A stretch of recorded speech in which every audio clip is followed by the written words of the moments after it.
guys for coming. I'm so excited to have such a great group of people here tonight. Loved when we can get our UC alumni together and talk about some interesting topics like we are tonight. For those of you guys that don't know me, my name is Patty Couts, and I was recruited and was thrilled and honored to be asked to be the volunteer leader for the Women of UC Alumni Network. And so that's why I'm here today, and it was quite an honor, and I am very happy to be filling this role, although as I say every time that I talk to people, I could use a committee. So if anybody's interested and wants to help, hit me up later. I am a 1988 graduate of the University of Cincinnati, Linder College of Business. I hate to say my year there, but what the heck, I'm an old lady now. I am avid, I served on the Alumni Council for the Linder College of Business for many years, and that's how I really stayed connected to UC all through my postgraduate years. And a huge Bearcat supporter, avid Bearcat supporter, big fan. So again, very excited to have everybody here tonight. So a little bit about our Women of UC programming. We trying to offer a balance of activities to get a different range of things for us to talk about. Some of them are fun. I think they're all fun, but some are definitely geared more towards fun. But a lot of them are, we want to have a good mix and have some thoughtful professional topics and other topics like what we're going to talk about this evening. But also plenty of time to connect and network. And so that's how we try to schedule our events. So, and this month it is very appropriate with May being Mental Health Awareness Month, that we are proud to feature two of our female alumni here who have built very strong businesses and have made addressing mental health an important part of their personal and professional lives. And because they each have such amazing stories, impactful stories to share with us, I'm not going to talk anymore, and we'll give each of them an opportunity to share their stories with us, and then we'll have some Q&A afterwards. So I am super excited and honored to present our speakers tonight. Chelsea Elliott, who is the founder of SomoCom Lab, which is on a mission to help people communicate and connect more effectively through enhanced emotional intelligence and wellness. And Erin Roddy, who is the owner of Me Active, which encourages, empowers, and celebrates women through all avenues of their health and wellness journey. So they both have great things to share with us this evening, and we are going to start with Chelsea first. So we're looking forward to you sharing your story. Thank you. Hi everyone. I didn't really know where to start with this, so we're just going to go on a roller coaster ride in my brain today, okay? So my name is Chelsea Elliott. My mental health journey started in childhood, and I had a really wonderful and incredible childhood until my grandfather got sick in Ohio. So I have 3 sisters, I'm number 2. And we were living this high life in California. It was amazing and beautiful, like celebrities and all kinds of awesome things. And then we had to move to Dayton, Ohio. Yeah, it's just like that, yeah. So like you go to the beach every Saturday and then you live in Dayton, Ohio. So that was fun. But there was a lot of trauma in that move. And my father stayed behind in California, and then we're, taking care of a sick grandparent who wasn't supposed to survive at all. He ended up living for, it's either 18 or 21 years after his surgery. He had an aortic tear. It was insane. They had to take his heart out. See, I'm just going to ramble now. They had to take his heart out, freeze it, sew him back up in an hour, and they did it in 55 minutes. It was incredible. And then they were like, people don't normally live after that, but he lived for he just passed in 2019, and this happened in 98. So it was amazing. He was amazing. But there was a lot of trauma in that. So like you've moved to a new state, a new town with nobody that you know other than your grandmother and your mom and your siblings, and then you start school. And it's like, wait, I thought we were going back. Like I told my friends I'll see them soon, and then my dad is still back there. And so then we see snow for the first time. And it's like, oh, this stuff is so fun. Ow, my hands hurt. That's so cold. And so there was just a lot happening in a very short amount of time. And I have never been back to California since then, which is kind of crazy. But my mental health struggled so much in my youth. I had depression and anxiety. I did not know that. I remember one time I called my mom in a panic. I was having a panic attack, but I didn't know that. And I called her, and I was just like freaking out, so afraid that she was gonna die because she was always so stressed out. And that stressed me out and made me afraid. So then I started people pleasing and being super in tune with everybody's feelings and emotions, because when you're a kid, you think everything is your fault. And so all the stress, all the things that are happening, it's all me. And so even though I had 3 sisters, and they were worse than me, of course, but I had to be the one to solve all the problems. So I would make sure to take care of anything that I needed. I wanted to make sure I was never a burden. If I was told no for something, I never asked again, because I didn't want to be a burden. And so I struggled with eating disorders and self-harming behaviors. I would pick at a spot on my wrist, and I can still see it a little bit, but I would just pick at it, hoping one day I was gonna, trigger warning, but hoping one day it would just bleed out and I would go, because it was hard. Life was very, very stressful. And it was mostly stress that I had put on myself. But again, people saw me. I went to school and they saw me, and instead of saying she needs help, they said she's an attention seeker. She just wants somebody to pay attention to her, whatever. She's a drama queen. She's in the way, whatever. Like, you're crying again. Here we go again. And so I learned to mask very, very well. And so I could be literally suffering on the inside, but I'll look like this on the outside, perfectly fine, because I learned that as a child. And so when I went to, when I was in high school, I got to take a psychology class, and I absolutely loved it. My psych teacher was crazy. And I always heard that, like, anyone that studies psychology is probably crazy. And he had stopped smoking, so he had this big, massive cup that he would fill up literally this big 3 times a day with coffee. And he would, like, run around, this big guy would just run around and just, like, be jittery all the time. I was like, I want to be him. Like, he's wild. And so, but I really wanted to do interior design here. So when I saw you were in DAAP, I was like, oh, God, I'm so jealous. Oh. But so I came to UC. This was the only school I applied to, because I was like, I'm going to be an interior designer. That's going to be it. And so when I sat down to register for classes, I registered for all psych. I don't know what happened to me that day. I don't know where it came from. But I was like, and I literally spent 3 years coming here every chance I got, dragging my mom to this campus. She hates the campus, by the way, because it's so hilly. But dragged her every event I could find, because I was going to be an interior designer in the School of DAAP at UC. And as soon as I registered, it was all psych. And I just kept going through psych and psych and psych. And I was like, I don't know why I'm doing this. I have no clue why I'm doing this, but I'm doing it, and I love it. And so I was in the McNair Scholars Program, and we had to do a research project. And I love working with kids, so of course I worked with kids and got sick, because kids are gross. They get you sick, they're disgusting. No, I'm just kidding, I love kids, but they do get you sick. Yeah. They're kind of gross. And so I got sick, so I couldn't finish my research. So I told the Scholars Program, I was like, listen, I'm missing all these deadlines for all these PhD programs. I don't know what else to do. They were like, the next school you apply to, let us know and we'll help you out. So I found some folders. We had gone to a conference. I had food poisoning at that conference. It was through the McNair Scholars Program. And so I just grabbed a bunch of college folders. So I went through those folders, had no clue what the schools were, and I was like, okay, this is social work. I don't know what that is, but I'm gonna apply for it, for a master's program. And then I got in, and I was like, oh, what am I doing? What is social work? Where's Boston College? What is macro social work? Where am I going? But I just kept going, and I was like questioning everything along the way. Like, why am I doing any of this? What am I doing? I don't know. And my mom always said I was supposed to be an engineer, because I love building and putting things together. And so I went to Boston College, and I cried every day to my teachers, like, why am I here? What do I do with this? Like, there were some older people there that knew exactly what they were doing. And I was like, I don't know what any of this means. But I'm gonna keep going. I'm just gonna keep doing it. And so I just kept doing it. And then I was able, I graduated, and then we moved back to Ohio, because God, I missed my family. But we moved to Columbus. My husband's family is here, mine's in Dayton, so we moved to Columbus, happy medium. And I was still very lost and confused. Nobody knew what social innovation was out here, because that's a real Massachusetts-y thing, apparently.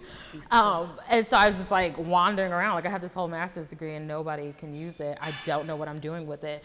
And so like life just took some weird twists and turns. My mental health struggled and suffered in the meantime. I was on medication and was still really going through a heavy mental time, just like questioning who I was, what I was doing, my value on this earth, like why am I here? What's the point of all of this? And so I worked some really weird jobs that I absolutely hated, didn't stay too many places too long. But I started my business during the pandemic. So I have 2 daughters. My oldest, she was 3 at the time. I was pregnant with my youngest. And you watch those zombie movies and you're like, why is there a pregnant woman during the apocalypse? Ding, ding, ding. It happens, friends. It happens.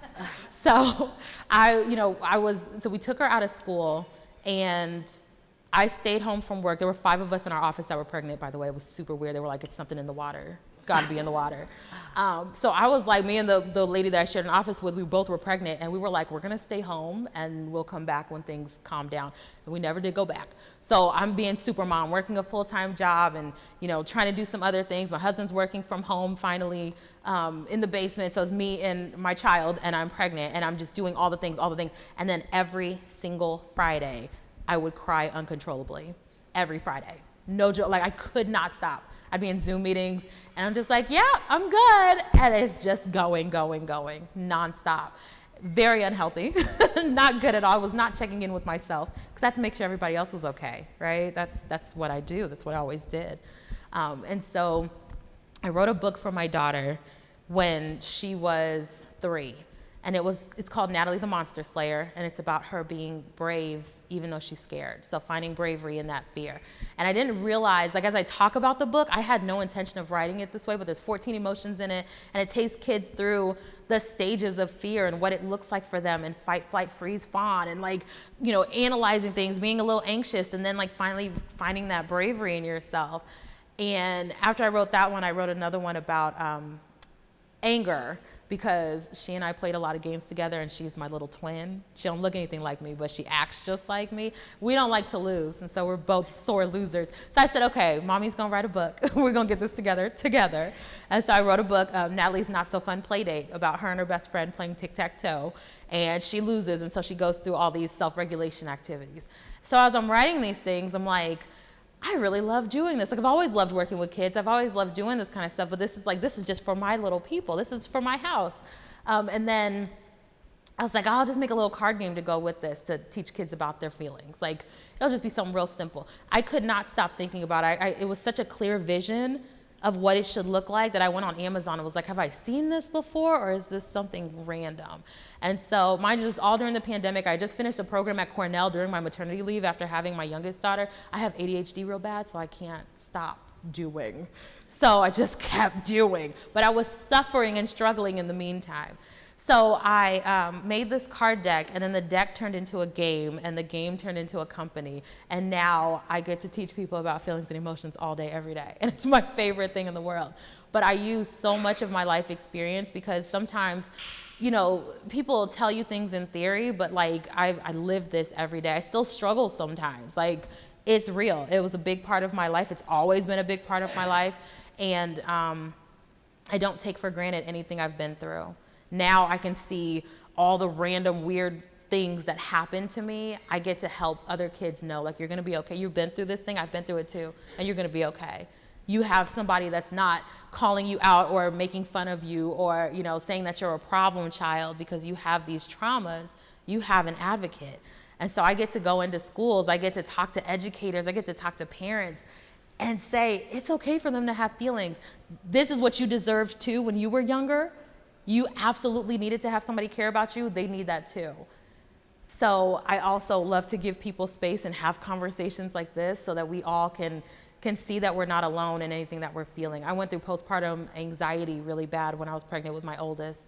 And I struggled for 8 months. I had a whole master's degree in social work and suffered in silence by myself for 8 months with intrusive thoughts every waking moment. It was awful, but I thought somebody was gonna take my child.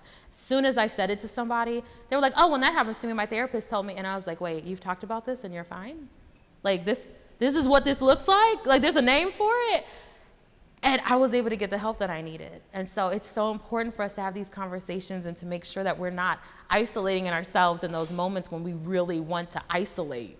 Because that's what the depression will make you do. That's what having mental illness will make you do. I'm by myself in this. I don't want to be a burden to people. Oh, I'm always having a problem. But there are real people out here that care about you and want to make sure that you're okay. And that's something that took me a very long time to learn. And it's still a struggle for me sometimes.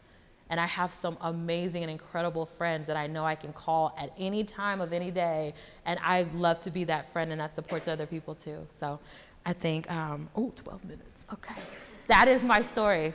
Amazing. Thank you. Thank you so much. That was really amazing, and thank you for sharing so much about your own personal journey. I think that really resonates with a lot of us. I know before we were chatting before the program started, the three of us, and I don't know the acronym, but we talked about, when people ask you how you're doing and you say, fine, I'm fine. Well, there's an acronym out there that FINE stands for freaked out, insecure, neurotic, and I can't remember what the E stands for. And it's more of a female thing than anything, and I'll have to look it up, but it's kind of funny. So whenever somebody says, how are you feeling? Fine, that pops into my head. But Chelsea said, when people ask her how she's doing, she never says fine. And she honestly tells people, if you really want to know, how am I doing? I'm going to tell you. And you know what? I'm not having a great day today. But thanks for asking. So it's, and that was, we all should do that. We just so easy, we mask it. So it's so important to normalize conversations around feelings, but that starts with us getting uncomfortable and allowing ourselves to feel and to say those things out loud. And other people are like, dang, I feel the same way. Thank you for sharing that. So before we move to Erin, I do want to ask you to share the name of your company and what it stands for. Okay.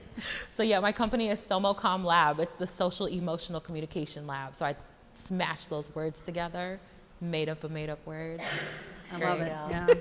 I had to ask her, make sure I said it right, and then I'm what does it stand for? So I think that's really cool. It's very creative. Thank you. So thank you. All right, we're going to turn it over to Erin. Erin, we're looking forward to hearing your story. Hi, how's everybody doing? Can you hear me okay? Am I on? You sound great. Okay, all right, cool. I'm Erin Roddy. I am the founder of a women's active apparel brand here in Cincinnati called Me Active. I am where I am today, and a lot of it does coincide with mental health and mental illness. There was never a trigger for me. Mental illness, I've been told, I've got my mother and my sister over here, it's been something in our family. I had an uncle that had schizophrenia, and he had, I guess around 18 or 19, he had a trigger and he just kind of flipped and he never came back. It was my father's brother. And then I think that there's just varying degrees probably on both sides of my family. And so growing up, I found that I struggled with, I wasn't an academic individual. I thrived in the creative atmosphere and then the physical atmosphere. So athletics, and any person or any child, especially when you find something you're good at, right? You just keep doing it.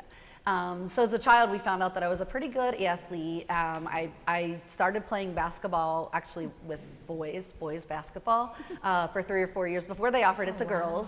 And then I was also a runner. I had an older cousin who was a runner in junior high and high school, and then her name got associated with being a very good runner. My sister came up, and I think they thought maybe with the same last name as my cousin, she would be a fantastic runner. Not so much, right, Tara? And so then when I came up, then I jumped in, and it was definitely something that I really excelled at. And so running became this really safe space for me growing up. With that, so was being creative. So I also ended up being kind of I always say my social, again, wasn't academic. I wasn't excelling in class. I mean, gosh, I think by the time I graduated high school, I think it was oh gosh, I hope at least I'm gonna get out of here. But I was a very social person. And I always say that I kind of split myself between maybe the crowd that everybody kind of wants to be a part of, and then the weirdos. So it's kind of in this middle space.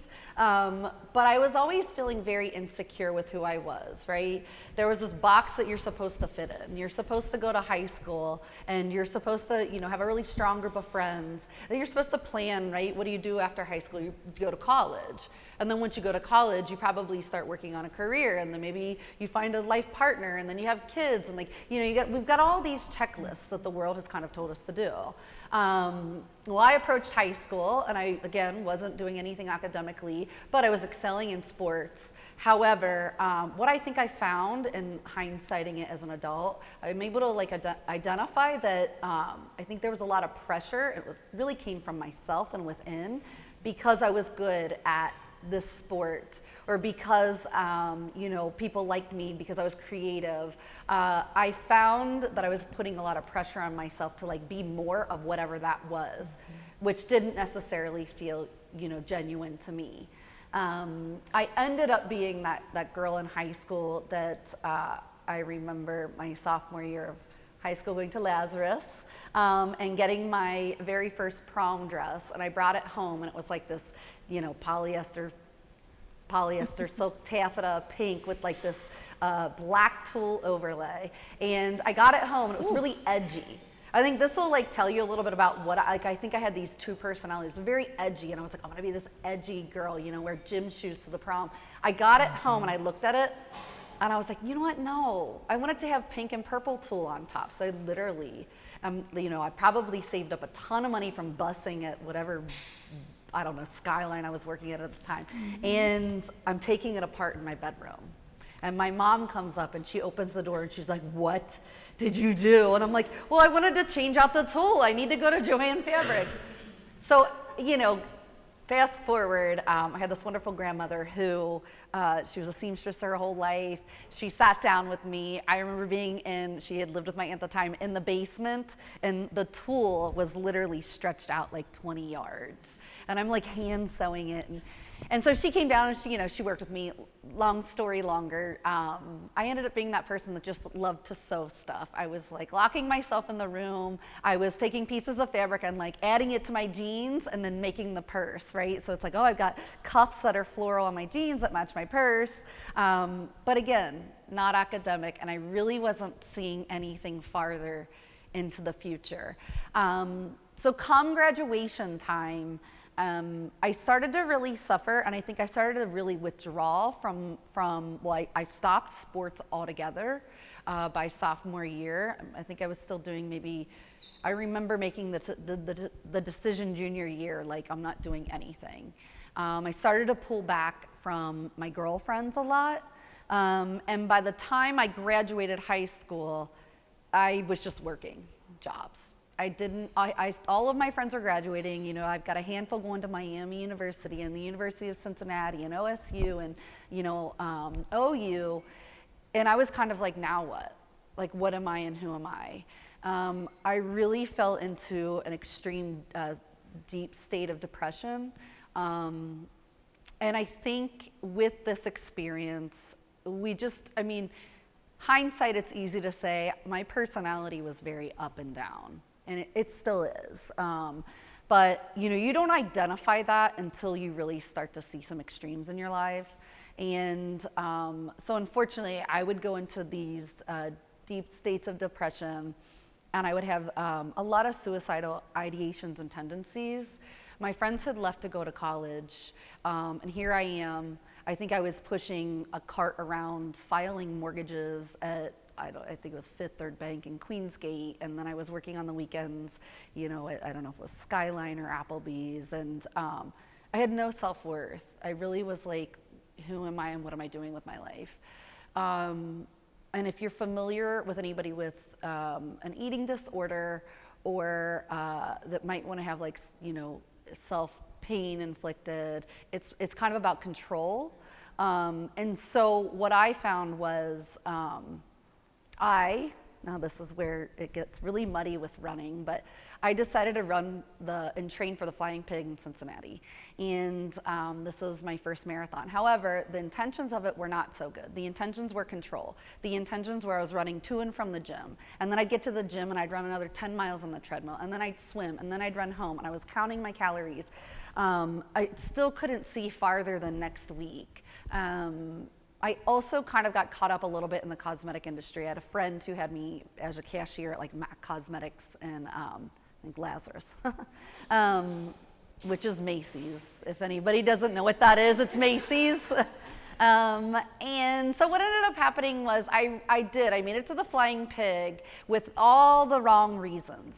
There was no good reason. I had gone through such dark space. Some of it I often think about how there were just moments of I needed to end it. I wanted to be gone. I had no reason to be here. but I plowed through. And here's what I tell people often about that marathon. While it was all of the wrong reasons, I made it to that first finish line of that marathon. And I'll tell you what, I had more self-worth than I'd ever had in my life because I set a goal and I achieved it. And again, the intentions weren't good, but I just remember thinking to myself, like, you just ran 26.2 miles and you just like trained for it. So it kind of proved like you set goals and you can do it. So after that, I remember coming to my mom and being like, you know what? I really wanted to do fashion. I wanted it so bad. Never, ever in my wildest dreams could I have gotten into DAAP at the University of Cincinnati. Never. I was lucky, like I said, I think I graduated with maybe a 2.7 out of high school. Like, no chance was that going to happen. So I remember going to my mom, and I was, my grandma again, inspiration. I was like, what do we do? How do I do this? Well, there was a college in Chicago, and they were like, let's go check it out. So we went and checked it out. By the fall, I was enrolled. Still definitely having a lot of mental health challenges, but I got into school. I went to, it was called the International Academy of Design for fashion design. It wasn't a totally accredited school. It was like a private or whatever it was. But I get to Chicago and I got a job at MAC Cosmetics, and then I started doing makeup artistry. And I loved makeup artistry. Here we are. So again, here I am in a classroom, and then here I am doing all the extracurricular. I excelled at the makeup artistry, and guess what happened? School kind of fell by the wayside. So then I dropped out of school. I hung out in Chicago for another year, and I came back to Cincinnati. Again, looking at myself as a failure. All of my friends are in their second and third year of college, and here I am. I'm going nowhere. I'm doing nothing. So I worked a little bit. At this time, I would say I had finally, I had had so many ups and downs. I had finally went to a psychologist, and I had visited one through high school a little bit and post high school, but I ended up getting on some medication. And medication it's absolutely changed my life. I remember one time my doctor saying to me, it isn't a forever, it could just be a for now, and it might come and go throughout your life. I've found that I thrive when I'm on it, and when I get off of it, my highs and lows are just too extreme. So that's where I've really found a safe space. However, if you have ever been in the position of having depression and anxiety, when you take the meds, you think to yourself, this is great. Is it really the meds? I think I'm better. So then maybe you stop taking them, or you forget to pick it up, and you're like, it's nothing. Well, then you do that, and what happens? You go, I always say you've got this space, which I'm not good in, but I get on my meds, and I'm in this wonderful, beautiful space. Then you stop taking it, and you drop. And so then that's where I would have even more severe ups and downs. So I just wasn't really excelling. I attempted to go to UC. I came back, I started back, my friend was like, you just come back to school, you should do it. Okay, great. I went, I think for 2 quarters, and I dropped out. I actually did not withdraw, I dropped out, which is very significant because we will fast forward a couple more years. And I did finally say to myself, you know what? I want to do fashion design. I am working like 3 or 4 jobs. I was, getting by, and I was like, I am going to do fashion design. So I started to look at UC, and this was also extremely hard. At this point, I was in my early 20s. Well, if you walk into the University of Cincinnati, DAAP, you see all these young kids coming out of high school, 18, 4.0. And here I am, I'm like 22, 23, and the self-talk, you're such a loser, you're an old lady, 22, 23, come on. And I'm thinking to myself, you're never gonna be able to do this. And I finally just said, you know what? This is the only way I can get to where I want to be. This is how I can get into fashion. This is what it is. I also had this amazing friend at the time.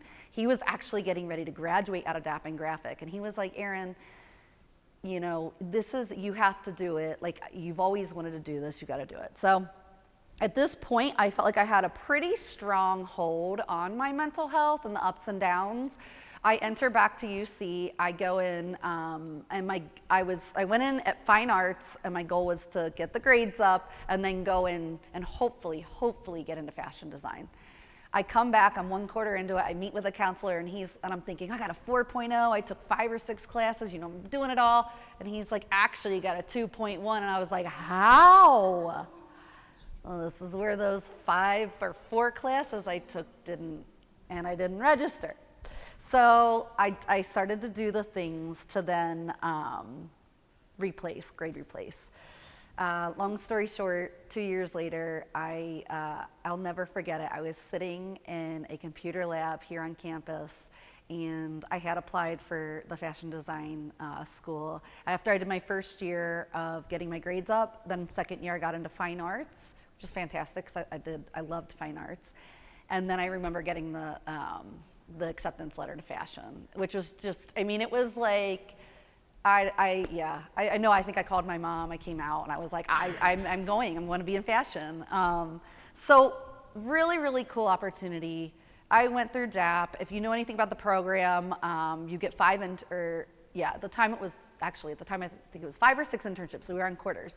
And what ended up happening was everybody says, you go to DAAP and they're like, what do you want to be when you grow up? You want to own your own brand. You want to own your own label. And I was like, no way. I'm going to corporate design. I'm getting a 401k. I'm going to have a killer salary. I'm going to director level, and I'm going to have like the best career ever, and like stability, because I learned in time my mental health really excels when I'm stable and structured. No, why would it be that easy?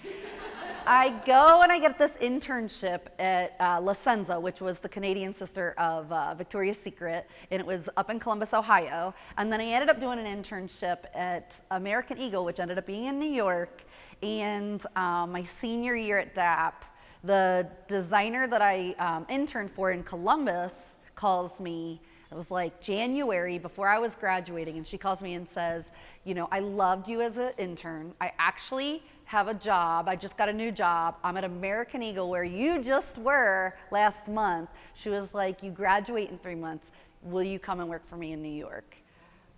It was like 2013. Jobs were still, it was hard. I was like, duh, I think, duh. So that's what I did. I hightailed it to New York. I had a little condo that I had bought for nothing down here in Main Street in OTR, and I headed up to New York. New York was an unlock for me. New York is a space where a lot of people will say, did you like New York? Is it hard? Is it this? Is it that? It's all of the things that they say. The unlock is this. I've never felt more liberated in who I am because there was no box. I did not fit into a box. I didn't compare myself to anybody. I was older and just starting my career in fashion. I felt like, I didn't have to check anything off. I felt like I was in my space, right? So I got the dream job. Now here I am in fashion, right? Life's good. 401k was looking good, great health benefits. I'm working for American Eagle, 14 months into it. They're like, guess what? We're not doing too well. You're going to be laid off. And I was like, wow, okay. So talk about like kicking a girl when she's down. So I ended up taking some time off, and then I got a job with another business, another brand, Kohl's, working for Juicy Couture and Candies. And again, great job. But what I found was I loved fashion. I love the design process. I love everything about apparel. I love making women feel good. When you feel good, you're more confident, you do better. But I found that I was standing in these boardrooms presenting to executive boards of a lot of men. And they were telling me what women wanted to wear. And that was a little discouraging. And I could just see where, and the industry, you're surrounded by women, absolutely. But it was very top heavy with men. And so I think I started to get a little bit bitter. I also started to get a little bit unfulfilled because I thought, I'm not giving back. Fast fashion was really plowing through. It was like 2014, 15. It's like all throwaway clothes. And I was like, what am I doing here? Well, I always found myself on like the Associates in Action, like raising money for some nonprofit within the corporate business. And so while I was at Kohl's, I was fighting for a position. And fighting for a position and fighting for a position. I wanted that promotion, I wanted that next step, and I wasn't getting it. I was doing it, I wasn't getting it. and started to take a toll on my mental health. With that, I was also working, 16, 17-hour days, Saturdays. I'm giving, and that's actually one of my bigger character flaws, is I give 120%. I expect somebody to see it and give back, and that never, ever happens. So I decided, and this was another moment in my life where I felt very empowered. I was like, you know what? I remember writing my resignation letter, and I walked into my director's office, and I was like, this is it. I mean, it wasn't out of the blue. And she's like, no, hold on, we can get you there. And I was like, no, actually, and maybe you can, but we've already tried this and done this. But I was like, I'm making this decision for myself. And that was the first time. There was another time that I was able to feel this liberated, but it was making that decision and saying, look, I'm not valued, and I value myself, and I'm gonna either I need you to value me, and if not, then guess what? We're gonna just part ways here. And so I did, and I ended up going back to American Eagle as a contractor. I ended up in the oddest scenario. The designer that I was contracting with, she ended up having to take a long sabbatical, and I ended up working for about a year as a contractor, and I ended up running one of their departments, their men's departments. And they were flying me to South Korea to develop product. They were treating me like I was like part of the business. But while I was there, and I think because I was a contractor, I felt like I could own myself and they couldn't own me. And I was still figuring out what life looked like for me. I had a friend who reached out to me, and she was working with a company or a nonprofit organization called Destiny Rescue, and they had helped girls who'd been sex trafficked in Cambodia and Thailand. And she said to me, you know what? I think this is something that you'd love to see, and I'd love for you to come to learn about it. So I raised money. I raised about $5,000. Took a 27-hour flight, plural, to Vietnam and Thailand and Cambodia, and I visited 3 cities in Thailand, 3 cities in Cambodia, and I got to work with these young ladies who had been sex trafficked. This was at such an important time in my life because I felt like I was like, what am I doing in fashion? Who am I? I was having all this just weird relationship with what I was doing. I wasn't taking care of myself or my body. I hadn't been running in years. I hadn't been working out in years. The New York lifestyle is hard and fast, and I have an obsessive behavior, like obsessive personality, so all of that comes out. It's all the ups and downs were happening. So I went on this trip, and it changed my life. I sat down and I thought, you know what, I can do more.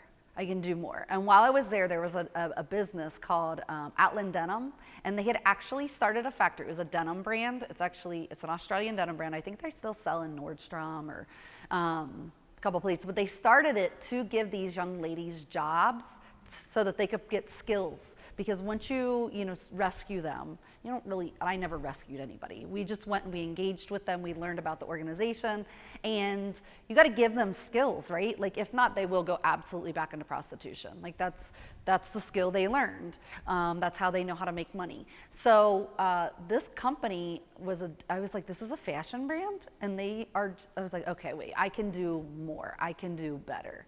I can still do things that I love, which is designing, and there's something else I can do. So I'm going to sneak in this little story, and you'll understand why. While I was there, I was sitting on this concrete floor with these 3 young ladies. I think they were giggling. They loved my hair because their hair was, so dark, and they were like the light skin. They didn't see that often. The blonde hair, it was blonde at the time, and they just kept laughing, and I swear they were making fun of me. I know they were. But we were playing Chutes and Ladders, and one was 13, one was 17, and one was 19. And so we're laughing together. I remember it being like 110 degrees on this concrete floor. They have like black turtlenecks on because they're so used to just covering up their skin. And I remember thinking to myself, wow, I bet that they're, a lot of times in these communities you would see like, I would say neighbor kids, but people from the community would come over and hang out. I was like, I bet this can't be a girl that's been through something. I learned that the 13-year-old had just given birth to a child because she had been raped in a brothel. The 17-year-old had been looking for her daughter because she had given birth. They didn't know where her daughter was. And the 19-year-old, I believe, was the mom of 2 other young ladies in the program. And while, I couldn't believe it. I was like, the hope on these young ladies' faces, it was just unreal. That same day I learned of an ancient proverb that they use over in Cambodia. It said, men are like gold, they can be shined off like new. Women are like white linen, once they're dirtied, there's nothing you can do. Well, that really resonated with me because I thought, you know what? I have been through hell and back. I have been in places where I don't want to live. And I have shined off like gold. I have climbed to places that I never thought I could be. Also, look at these young ladies. I mean, they had so much hope. And so taking away from that, I came back and I thought, you know what? I'm gonna start taking care of my body. I started running again. I was doing races in Central Park. I started training for marathons again. I mean, it was back in like the space I wanted to be in. American Eagle actually offered me a job. The job that I was like going for. I had, you go into your career and you're like, this is how much money I want to make. This is the bonus I want to be at. And I remember they sat down with me and they threw the kitchen sink at me. And I remember saying to myself, you know what? No, I don't want this. I don't want to be chained to this desk. I think I can do more. So I was like, thank you. I'll exit, stage left. And then I went and I started working for Express as a contractor also. And then I started sketching and drawing. And I was like, you know what I'm gonna do? I'm gonna bring flashy marathoning apparel to runners all over. Everybody's gonna wanna look amazing when they're running 26.2 miles. I have plenty of that flashy marathoning apparel left because not everybody wants to look amazing running 26.2 miles. But what ended up happening was, I think on this journey of mine, I learned that women can go through, we can go through so much, right? We're gonna constantly have ups and downs. I mean, I make a joke about it with my husband, and I'm like, I go through ups and downs in 30 days. There's a cycle. I'm like, and there's a whole week where I'm like taking extra pieces of my medication just to stay stable. Like I'm doubling up, and I'm like, women go through so many ups and downs, and we go through so many challenges. I mean, I'm even finding right now, I'm trying to find financing, and like we've always bootstrapped this business of mine. I'm finding that the statistics that women, the amount of people you have to meet to like pitch to get money, women have to do it 3 times more than men do. And women get tired, it's gonna make you more tired, right? So it's just the discrepancies and the amount of energy that we continue to put into, what we're doing, life, right? So for the business, that's kind of how it started. I sketched it. We did a Kickstarter campaign in 2019, had no clue what I was doing, none whatsoever. I raised $30,000. All $30,000 went into making product. You never do that. I should have been like, we need some marketing dollars. I should probably hire a photographer. We should, all the things. No clue. I was still working full time. We went into production, and then I showed my product at the Queen Bee here in Cincinnati. I was still living in New York, but I brought it back home. We had a successful event. This was 2019. I was like, I'm gonna take a breath, and then what we're gonna do is in the spring of 2020, I'm gonna run around New York City. I'm gonna sell this product like crazy. I'm gonna hang out with my running groups. Everybody's gonna be running and me active. Spring of 2020 happens, and we got locked down in our 700 square foot apartment in New York City. My husband went fully remote. I was furloughed. I'm like, now what do I do with my life?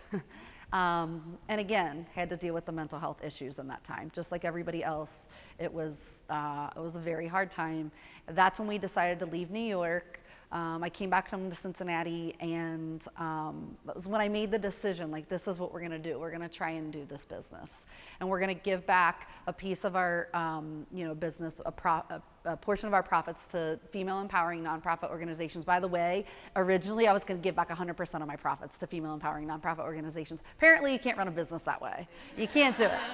I mean, I really had no clue what I was doing. I still don't have a clue, but I'm figuring it out. But so I ended up just going full steam ahead, and a year ago I opened my first storefront in downtown OTR. So this is where it's brought us, and And what I say is it's an activewear brand, right? You could be like, oh, Lululemon's an activewear brand. Athlete is an activewear brand. Outdoor Voices sells, women's clothing. I often say we're a community. We're a community and a space for you to come as a woman, and if today you're winning because you got out of bed and you made yourself lunch, then you're winning. If today you're winning because you decided to run another triathlon for the 10th time, then you're winning. But the story that I tell people is we are all on a mission and a journey, and your health and wellness it's gonna change every day, every week, every year, and it's giving yourself grace through the ups and downs, and you're not alone. And so that's what I tell people is like this business and this brand, I want you to feel good. I think when you feel good and you look good, you do good, you're confident. Like I believe in all of that. But more importantly, it's just being a safe space that you can come to and be you. And so that's kind of where I'm at today. And there will be, I'm sure, plenty more ups and downs. Actually, I know there will be plenty more ups and downs. And currently I'm battling some other personal things. And I keep reminding myself that, it's, this is a for now, and it's not forever. And you just got to plow through and use your community, use your support system, and be a support system. If you've experienced it and you know what somebody else might be going through, be that person for them. So wow, what a story! Thank you. Oh my gosh, yeah. that's incredible. A couple of things that resonated with me when you were talking is, sometimes we wait too long to reach out and understand that we need help as well. And recently, or in the last 5 to 7 years, I guess I would say, I started seeing a therapist to help me with some personal issues I was dealing with. But prior to that, honestly, I had a career coach. Amazing. So I had somebody who was helping me. I'm blessed to work for a company that wanted to invest in me, and they got me a career coach. And in my career coaching, my career coach is like, you might want to really go see a therapist. So I have both. Yeah. And for a time period, I was really spending a lot of time with both of them. And I remember explaining this to somebody, and I said, oh my God, I'm such a train wreck. And she corrected me, and she said, no, you're making yourself better. Yeah. You're working on you. Yep. And so that's what we have to remind ourselves. It's okay to work on you. Yeah. It's so important. And because we do get lost. We get lost in the, whatever it is. It's the spouse, it's the kids, it's the job, it's just life. And we get lost in it. And we lose ourselves. Yeah. So now I'm very proud to tell people that I'm working on me. Good for you. Wow. So yeah, it's amazing how, if somebody's sick, if they're coughing, if they, have some visible sickness, we're like, why don't you go to the doctor? But if you're mentally ill, it's like, ew, you go to a therapist? Yeah. Like, why? It's the same thing. Yeah. And that's hard. I was sharing with these guys earlier a little bit too, is that I have a son, both my kids, I have a daughter and a son who has, we've had some real challenges with him, some very scary stuff, but my husband doesn't really understand mental health. And again, to him, there's a stigma to it and those types of things. And it's caused an issue because we'll say, like, my son's Jared, needs to keep seeing his therapist. Well, why? He's fine. No, he's not fine. First of all, don't say fine. Yeah. Yeah. And you know what? He's not fine. And ask him how he feels when he goes and talks to someone who can really help him work through, kind of what he's working through. And I'm like, don't assume. Don't assume. But it's hard when you have, something like that you're trying to deal with and not everyone's on the same page. Yeah. So anyway. So we have some questions. Some of the questions ahead of time were sent in by you guys ahead of time, so that's great. I do want to try to focus on those because you guys asked them. So first I'm going to ask, and either one of you can answer this question. Did you ever have to make or have any accommodations for mental health for work? And if so, how did that work out? You have? I should have. Many a times. I always tried to compartmentalize. So I was taking 18 credit hours a quarter because we were on quarters at that time. Yeah. I was working part-time in some collections agency across the river. That was very heavy for elderly people. It was a lot. I worked in Dayton still on the weekends, and I worked in the research lab. And then I also had a job that I could only do it for 2 weeks at a time because I would start hallucinating. That was full-time overnight. I literally would see things and hear things and see people and talk to people, and it was like, no, we didn't have that conversation. What are you talking And so I would say, like, I'm going to keep work at work, I'm going to keep school at school, and I'm going to keep life at life. And all three of them were absolutely a mess. And I'm like, nah, but they're separate. So when I'm at work, I just won't. But I always ended up having to call my job in tears, an absolute train wreck. Like, I can't come in today because I can't stop crying. I can't think straight. I probably can't drive. You know, I don't know what's wrong with me, but really everything was wrong, and I wasn't taking care of it because I thought I was compartmentalizing it. And so, yeah, I probably should have had many accommodations. But then again, back in the day, like, people don't talk about it. And so now it's more acceptable. Now people have mental health days. Now, you know, we can say we're going to use our sick time as, like, this is me being sick. And we can do that. But that was never a thing ever. It wasn't even a thing to use your PTO even though you earned it, you know? Yeah. So it's really just us advocating for ourselves. So if you need that, speak up, talk to HR, see what other people have done. I'm in a group for Black women with ADHD, and it is incredible to see what women are able to do when they speak up for themselves and say, I have this issue, I have a diagnosis, I have doctors and a team, and this is the accommodation that I need, and they get it.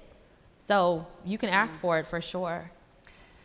Kind of like you, when I was in college, not a story I much like to share, but I feel like this is the right space to share it. I think it was my 3rd or 4th year at DAAP, and if you are familiar with the DAAP mentality, it's like, oh, you have hell week at the end, and you don't sleep, and you run on 24 hours of, you know, whatever. Adderall seems to be a thing. You want to get all of your work done. I was working a few jobs because I was an adult, right? So I was paying bills, I had a mortgage.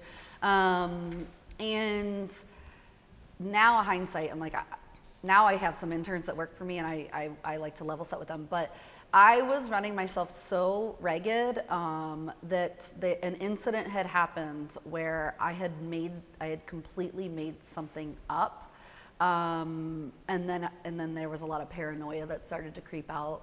I also probably did not, I don't believe at the time I was on medication, probably because I was on it, then I was off it, I forgot to get it and pick it up, and then, you know, and so, but in DAAP, it was like known to like not sleep, and it was almost like a badge of honor, like, I haven't slept in 5 days, how about you? Or I took a nap for an hour between 3 and 4 a.m. And then, and so, you know, now I know as an adult, I take what I call horizontal days, if I can, and it's like a Sunday, and I literally, like, my mom will call me, and I'll be like, yep, I won't call her back till Monday, or I won't text. It's literally like, if I want to lay on the couch and get up and maybe go for a walk and come back to the couch, like, I know that I need that. That's how I operate. I think it's normalizing what's good for you. And now, like I said, when I had some interns and they were like, yeah, it's hell week, I haven't slept. I'm like, don't. You're not gonna thrive doing that. Same thing once I got into the fashion industry. You know, it was like, I mean, there were times where I would stay till midnight, 1 o'clock in the morning, the lights are out at American Eagle. It's like me, my boss, which that's a whole nother conversation, because keep that in mind too. Whoever's working under you, if they want to be there for you, they're going to do what you're doing, right? Yeah. It's not just, you know, but yeah, it's just saying to yourself, when is it that I'm done being efficient?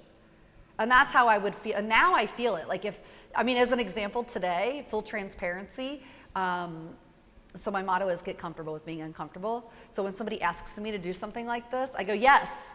And then today I was like, I'm gonna throw up. I have to do what? Nobody wants to hear this. I don't wanna be there. I'm like, so honestly today I had a lot of work to get done. And then around 3 o'clock I was like, you're gonna just sit here. Maybe you'll work, maybe you won't, but you're gonna just sit here and do what feels good for you. Because I was like, I'm not gonna focus. I was in my head, I was anxious. And so I think it's just recognizing that and just letting yourself be.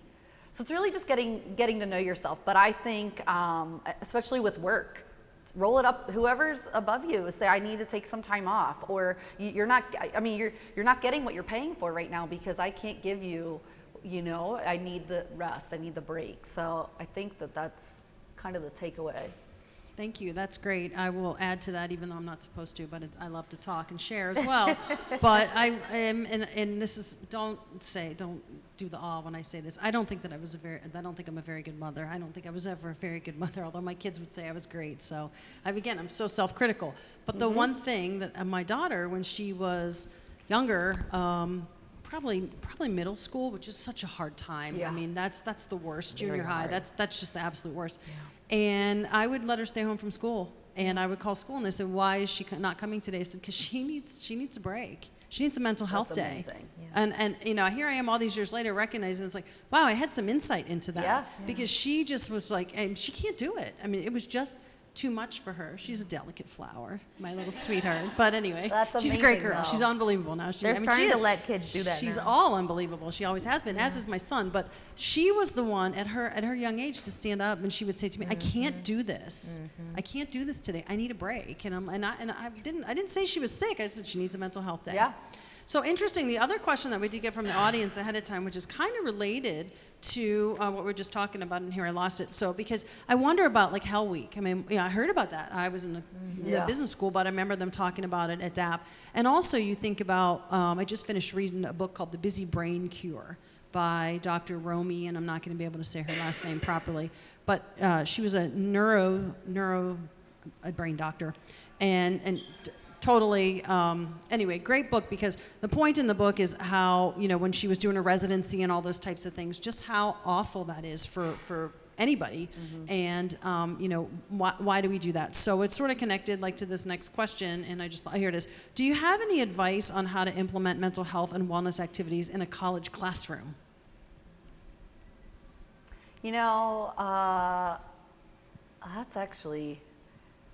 That's actually a hard one, right?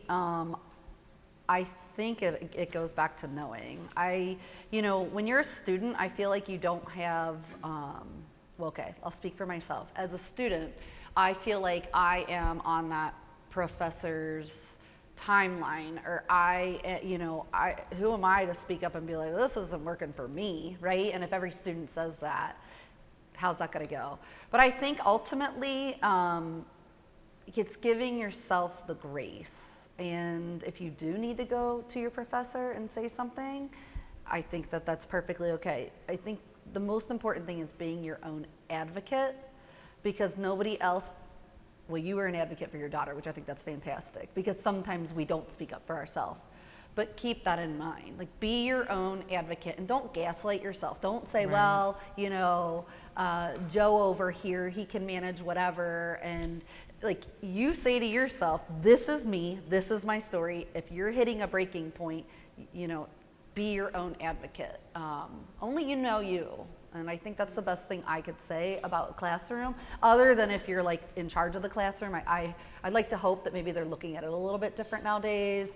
I mean, even especially like in DAAP, I wish that they would say, don't not sleep. Yeah. It's, I don't know, sleep. So is this from the student's perspective or the teacher's perspective? Are you your professor? There you go. Okay. I love it. I'm a biology professor. Okay. This is me being here for my students. Yeah. Okay. What do you provide Yeah. in that space? So I do this work with teachers a lot, and what I find is that whatever I'm telling the youngest of the children to do is what we need to be doing too. And so incorporate brain breaks. Talk about how hard some of the stuff is that they're going to be learning, because I remember, like, I was in a philosophy class and everyone else seemed to really love philosophy, and I was like, I just need to get this for like a grade. And I had no clue what I was doing, not realizing like I was getting good grades and everyone else wasn't. And I was like, okay, so I'm good at this in a sense. I still don't understand it, but so like just acknowledging how difficult things can be can make it really, it can make it so much better for someone that's like me. I'm the only one struggling in this. Because a lot of times that's what they're thinking. I'm the only one that doesn't know this, so I'm not going to ask questions. I'm not going to say anything. I'm not going to go to office hours because I don't want her to think that I'm stupid. I don't want anybody to know that I don't know what I'm doing. But internally, they're suffering. All through college, I had ulcers. I was at the hospital constantly with ulcers because of the amount of stress I was putting on myself, because I thought that I had to be a certain way and that I was the only one that didn't know stuff. so I have to push myself even harder. But if somebody would have said, this is actually difficult, it's okay that this is hard. Yes, we have office hours and sometimes we don't use them, but you also can, use these supports or have these, what's it called?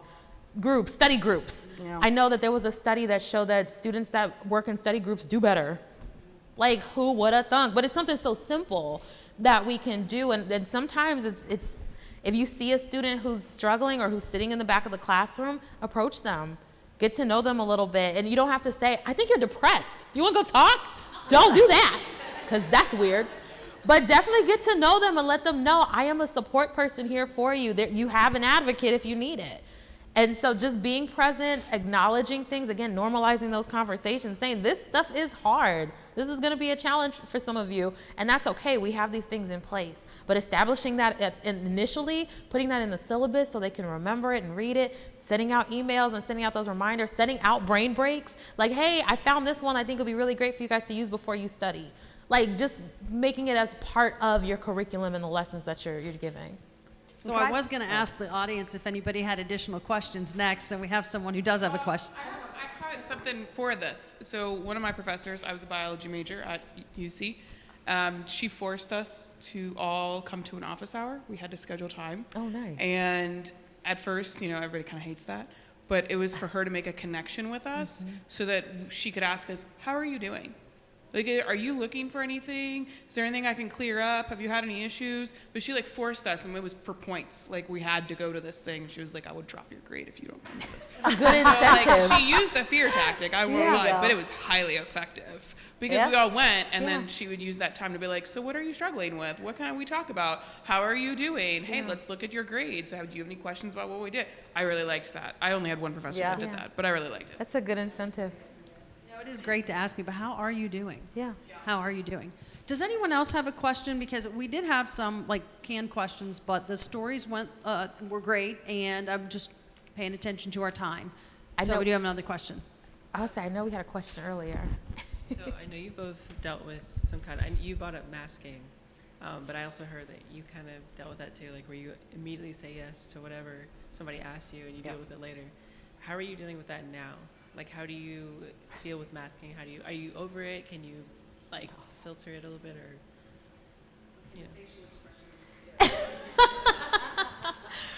Like I said, I still struggle with this stuff on a daily basis. It's something that's just a part of life. Like, I have certain things that I know are going to happen to me when something happens. And so now I just prepare for that. So I went to the State House to advocate for maternal mental health one day. It was May 1st. And I cried in a senator's office. And I was like, you know what? I'm crying right now, and who cares? What y'all gonna do about it? So sometimes I'm okay with it. Other times I'm like, dang, that was really embarrassing. I can't believe that happened. Yeah. But it is what it is, and it's a human thing. Yeah. And a lot of times, like I said, you are not the only one. So I know if I'm going through it, somebody else is going through it. I'm not alone. And so if I can give somebody the comfortability and the confidence to say, well, if she can be up there crying, or if she can have her emotional outbursts, I can too, then so be it. But it's still something that I struggle with. I definitely do. I say yes to everything, and it never, ever turns out well. How am I dealing with it? I'm basically, I try to reflect a lot. And I think what I do, and this kind of goes, and this is you're going to deal with it differently. I am a kind of obsessive person, so I go really, really hard, and then I go really, really hard, nothing, right? And so I'm finding that I'm still doing that with the yeses. I can think about the first year that I was back in Cincinnati, and I started to promote the business, and people would be like, come and do a pop-up at this gym or studio. Oh my gosh, I think I did 100, I think I did 120 pop-ups. So that means I was packing up stuff 2 to 3 times a week. I was like, yes, yes, yes, yes, yes. And so I'm still doing it, but what I find I'm doing is I'll take a minute, step back, and be like, what fulfilled you? What filled your cup? And so that's why going forward, I set a boundary. In April, I was like, you will say no to all pop-ups. You will not do one pop-up. And then this year, I built out a calendar, and now I'm doing pop-ups that are that really, like the flying pig I did a couple weeks ago, I love it. I love it because I connect with so many women and I hear their whys, their running whys, I call it. Like, what's your running why? Why are you running this marathon? And that's like connection to me that I can't like live without. That's why I do what I do. But like, if it's draining me, I have to say no. But I do still say the yeses, and then I hindsight maybe whatever that category is. And I'm like, yeah, that was, maybe we stopped doing those. I have an It's hard. assistant that tells she does not care, and I'm like, man, I wish I was like you. I need But she this- was like, why are you doing that? And I'm like, oh, thank you, I needed need that. that person. Girl, Angela is you incredible. share her? She is quick with the no. She's like, if it's a no, it's a no. I was like, well, I know I say that, but I need to explain myself. No, Yeah, you don't. yeah. So I have accountability in that There you go. area, Good for you. big time. That's good. Awesome.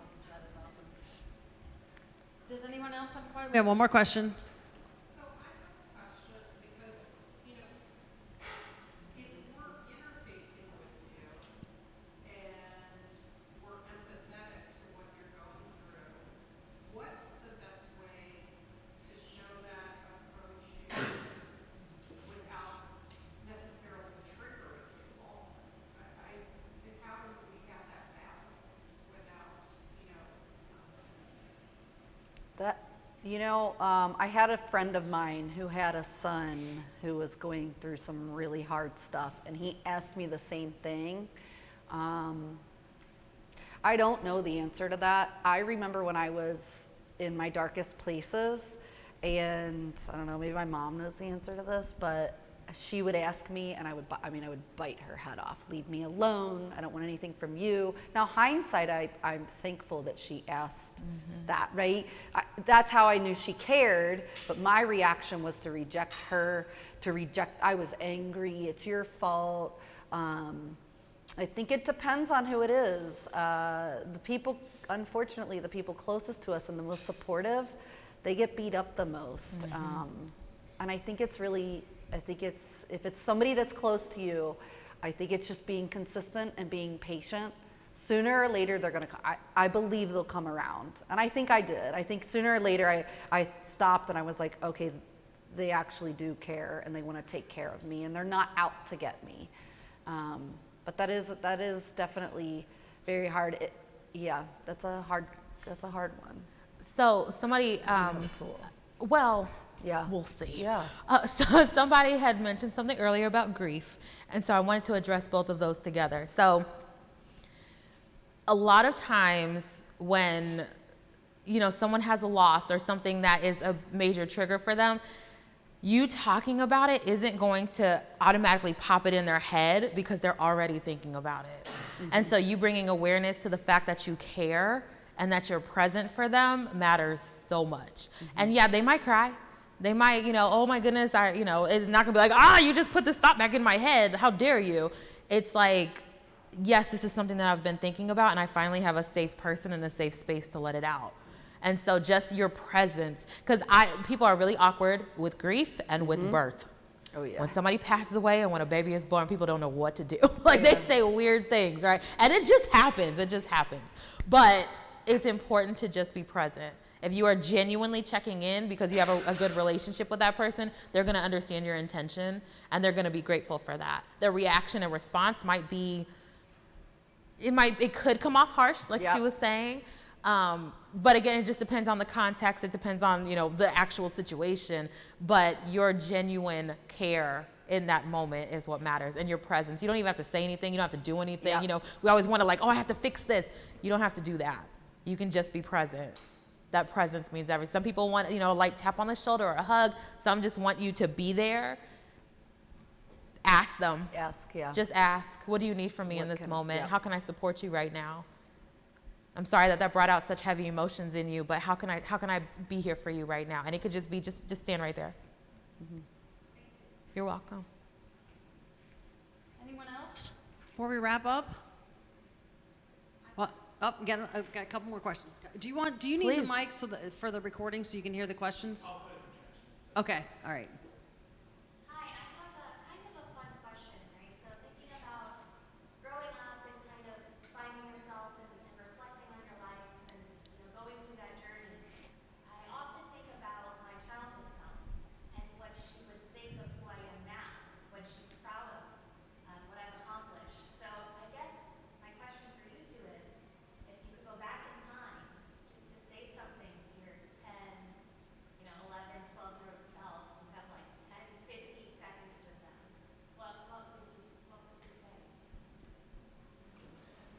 I love that. I would say keep going.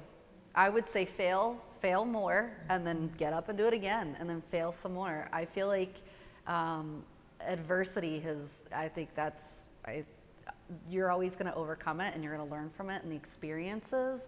I think I was terrified of failing. And so I would say, girl, just fail away.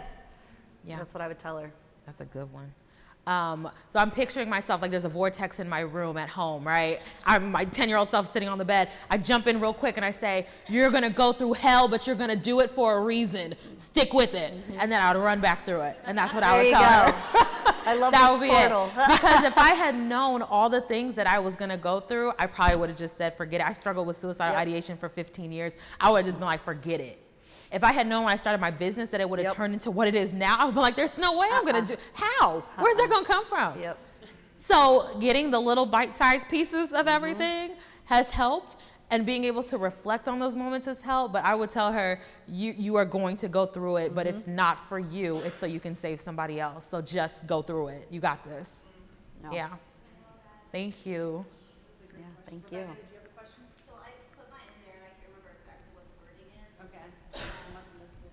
So it's just like, you know, for those of us that have kids now, and obviously Ooh. it's a whole new world with the greatness of it being an awareness, but also just more conversations around it and how to have those conversations with them and what to be aware of, you know, going into those conversations. My oldest is 10 and she's just starting to bring up like, you know, so-and-so has anxiety and like, what does that mean? And just like things like that. And as a person that actually studied psychology, like I know how to speak to her, but same thing if my husband doesn't exactly know how to approach those things. So is there anything, like I would love to get your game. I know for sure that's Yeah, right. like definitely buy that, but is there anything specific extra that you would add to that Uh, starting point? Shameless plug, but follow my social media and subscribe to my YouTube There you channel. go. I literally made videos to make it easy for parents to have those conversations because it can be difficult. But the thing that I'm learning more and more and more is that we make it a big deal. So if our kids are bringing it up, my daughter was talking to me while I was doing her hair the other day, and I was screaming inside. I can't even probably say it on camera. I was screaming on the inside. I'm like, oh yeah, tell me more. Oh, okay. Oh. Casually normalize those conversations. It's so difficult when we did not grow up talking about that stuff, or we had like the cutesy words for our genitalia, you know? And then you're raising children who use them out loud. Like, it's nothing. It's super awkward for us, but for them, it's normalized. So keep normalizing those conversations. Put it in their terms. So yeah, somebody's struggling with anxiety, ask her, what does that look like? What do you mean? What do you think that looks like? Do you ever feel like you might, struggle with something like that? Or do you ever get those feelings? There's a difference between having anxiety and just feeling anxious. And so, letting her know this is what this looks like. It's so amazing that these little kids have all this mental health knowledge right now. I am in love with it. But it's also a bit of a challenge because adults did not grow up having that stuff. We weren't allowed to talk about those things. And so the more normal you make, like have it as just a regular conversation in your day. Ask her questions a lot to gain clarity on what she knows. Because sometimes our kids will say something and we're like, oh my God, you can't say that, blah, blah, blah. And it's like, they didn't even mean it in that context. So, if you didn't ask, you didn't know. So always ask, like, what does that mean to you? What does that look like? How do you know anyone else that might be struggling with anxiety? And just tell her, like, this is what it looks like. There's some people that struggle with this. There's some people that just have those feelings sometimes, and that's the normal part of being a human. But yeah, I made a whole bunch of videos because I was like, I want to make it easier for adults to have these conversations so you can watch it with her and then talk about the things that were in it. But it's not easy, and it's very hard for someone who is not raising kids in this day and age to tell us how to do it because this is so different. And I know people say that a lot, but like we were talking earlier, you're on Snapchat with your kids. That's incredible. Like, that's amazing. I'm sorry to bring that up, but I was like, that's so cool, but that's a way to connect with them that nobody else has been able to do in another generation. Yeah. And so it's so hard. They're so exposed to so much that we have to give them space to talk about it because they're getting entirely too much information. And for them to not have an outlet for it and to have a safe space in you for it, it's nothing but disaster, nothing but disaster. And then we wonder, well, where the heck did that come from? Well, they've been on YouTube by themselves for the longest time, and they've been on kids' YouTube watching porn. Like, what is that? So we have to make sure we have an open and honest space for them to come and feel completely judgment-free to have those talks. On the inside, you are boiling and you are in terror. You're like, oh my God, what? But leave that to yourself. Keep that there so they continue to have that space. But definitely let her talk more about that and find out what she really knows about it, and help her correct some misinformation. And, you know, not everybody suffers with anxiety. We have anxious thoughts or anxious feelings sometimes, and that's okay. So, yeah, I'm sorry to say all that, but leave the door open, okay? And that's not a shameless plug. I think everybody's grateful to have that Yes. information. Thank you. Yes, Yeah. thank you. It's all Thank stuff I you. wish I had when I was a kid, Yeah. you know? Same. All the stuff my mom says she wishes she had. And I'm like, okay, I'm gonna put it out there as much as I can. Is Maggie saying we have to I know, stop? like, is that our time? I'm was teasing. like, It was just time. funny. So, any other questions for our wonderful panelists here? Go ahead. And you both brought up the pandemic as part of your, for Yeah. me, the pandemic was terrible. Yeah. I had a baby 5 weeks before the shutdown. Wow. Anyways, Wow. but it was for me an opportunity to connect with mental health and wellness awareness with my students. Because I was like, crap, if I'm going through it, Yeah. what are they going through? And now it's, 4 years later, and I teach freshmen. Oh. These are now kids that were freshmen in high school Yeah. through the hell that I lived through, right? Yeah. Students are not the same. Nope. What are some things, like critical things, that we should do as educators to help them through it? Both of you identified issues and things that you had, but what I'm finding is that some students don't even know They're having that. Yeah. that they have, Yeah. what it is that they need. I'm a biologist, so this is like not my area of expertise. But I feel a real need to address it and say, how can we help you? So what are some, I'm going with, what are some skills, what are some things that they should have, knowing that the past 4 years have not been normal? I just can't imagine being that age. One, but being that age and going through the pandemic. Yeah. Because I can only imagine the difference in the way youth is, especially the ones that went through that. I mean, I think it's just, like when I think about myself, right, even without the pandemic, just as a teen or, a 20-year-old, I think it's just, I don't know, I think it's just giving grace. I think it's just allowing them to experience things the way that they need to experience them. But after the pandemic, I guess it's getting a pulse. I don't know. I don't even know. I think for myself as an adult, it was so hard. Yeah. And like even hindsighting the pandemic for myself, and like I often say I had to grieve the fact that like I loved living in New York, and I remember saying I knew I wasn't going to be there forever, but I was like, but when I'm leaving, I got a whole year, and we're going to be like, we'll leave next year, and then I got this whole year, and I'm just going to soak it all in. I often say like I never got to grieve leaving, like I didn't get to do that, and a lot of people went through that with a lot of different things because of the pandemic. So for myself, it was hard enough. And then I pick up and I moved, from a 700 square foot apartment into, downtown OTR. And I have no clue actually. I knew how I could deal with it, and it was reflecting, and it was sitting and understanding. And I think opening conversations and letting them know that they're allowed to reflect on who they are, being a safe space is probably the best thing I can say. But Yeah. So for you as an educator who cares so much about her students, Yeah. I would say build your support system. You don't have to do it all by yourself. So I know the counseling services on campus, There you that's go. where I got perfect right here. The counseling services on campus. Oh, well, there you go. I got diagnosed with all the things, all my ADHD, depression, anxiety, and went to therapy on campus and got my medication That's started on amazing. campus. It was incredible. That's amazing. They have so many services. And so connect with those people, maybe even have them come in, Yeah. put them in the syllabus and say, hey, this is available to you if you need it. But like I said, make sure it's all a part of the curriculum. People love to say, I can't wait till we get back to normal, and that does not exist. We are in what we are in. This is who they are, point blank period, this is it. So meet them where they are. You're gonna have different classes, and they're gonna look very different. And like I spoke to a group of College Credit Plus students last week, I think. I don't know what day it is. My days just blur together. I think it was last week.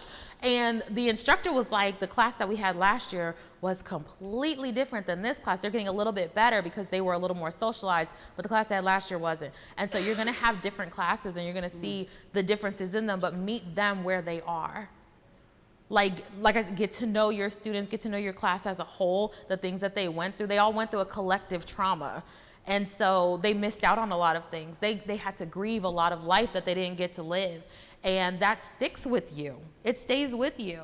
So they need you to be that person. They might not realize how much that stuff has impacted them, especially if, their parents aren't really supportive with it and like, okay, we're back outside, so let's just go. Let's get back into it. But you, like I said, make those resources available, bring them into your class every so often, keep them close by, especially for yourself, because that's heavy to go through, like seeing that your students are struggling. You're like, I want to help you so bad, but I don't know how. Don't do that by yourself. Don't do that by yourself. Also, can I just say, you're a very curious person, and I think that you're already doing leaps and bounds. She's a whole The fact that you're like scientist, asking yes. these questions, Yeah. I think you're doing exponentially better than most people. Yeah. So I think I don't know that I think you've got it figured out. And the fact that you're asking means that Yeah. you probably are Yeah. already doing a whole You're lot. thinking so, about it. like I said, don't do it by yourself. I already know. I can tell. So don't do it by That's yourself. awesome.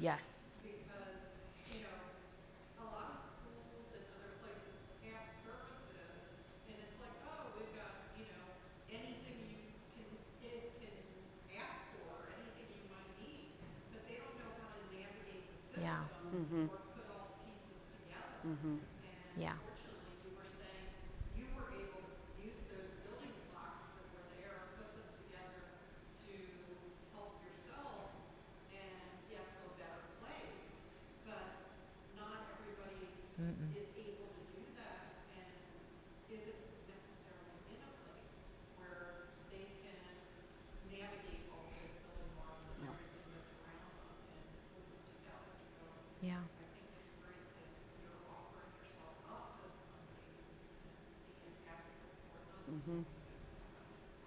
And a big problem is that people try to navigate those systems when they're in crisis, and that's the worst time to do it because you're already scrambled and frantic and trying to figure it out. So letting them know what's available and how to access it early is going to change their lives. So. All right, this was just absolutely fantastic. Thank you guys so much. I think this has Thank just been a you. great conversation. I can't thank you enough. And we did go over in our time, but I think everyone was okay with that because the conversation was just so good. So I just want to remind you guys again about the Women of UC network, and we're here for these type of events, and we want to keep people coming. You guys came today, so that means you're automatically added on our listserv. And I would just ask you, when you see the next event coming around, just promote it with your friends and fellow alumni from UC, because we want to get more. We want to do more events. And we want to get more and more people attending them. But this size was perfect for this conversation, so I think it was just fantastic. So again, don't hesitate to reach out to me if you have any questions, and let's give a round of applause again to our amazing speakers. I thought. Thank you. Oh, thank you so much. Oh, that's Thank heavy. you. Thank you. Thank you. Thank you for having us.